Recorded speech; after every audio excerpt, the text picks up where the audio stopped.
হাঁটি হাঁটি পা করে গত মাসে 1 বছর পূর্ণ হলো বলিউড দম্পতি দীপিকা পাডুকোন ও রণবীর সিং এর একমাত্র কন্যার নাম দুয়া পাডুকোন সিং।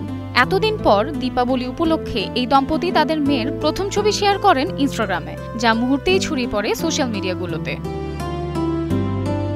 ছবিতে দেখা যায় ঐতিহ্যবাহী পোশাকে সেজেছেন দীপিকা, রণবীর ও ছোট্ট দুয়া। দীপিকার সঙ্গে রং মিলিয়ে সেজেছে তার কন্যা, দুজনের পরনেই লাল রঙের পোশাক। সাথে রণবীর সিংকে ছবিতে দেখা যায় সাদা ও ঘিয়ে রঙের শেরওয়ানিতে। ছবিগুলোর ক্যাপশনে দীপিকা লিখেছেন শুভ দীপাবলি। ছবিগুলোতে দীপিকা পাডুকোন ও রণবীর সিং এর ভক্তরা করেছেন নানান মন্তব্য। কেউ লিখেছেন দুয়ার ঠিক দীপিকার মতো, আবার কেউ বলছেন চেহারায় রণবীরের ছাপ স্পষ্ট। এর আগে গত বছর দীপাবলিতেই ইনস্টাগ্রামে মেয়ের নাম দুয়া জানিয়েছিলেন তিনি, সাথে পোস্ট করেছিলেন মেয়ের ছোট্ট পায়ের ছবি। এই বছর তাই হয়তো একই দিনেই মেয়ের ছবি প্রকাশ করে সবাইকে চমক দিলেন এই তারকা দম্পতি।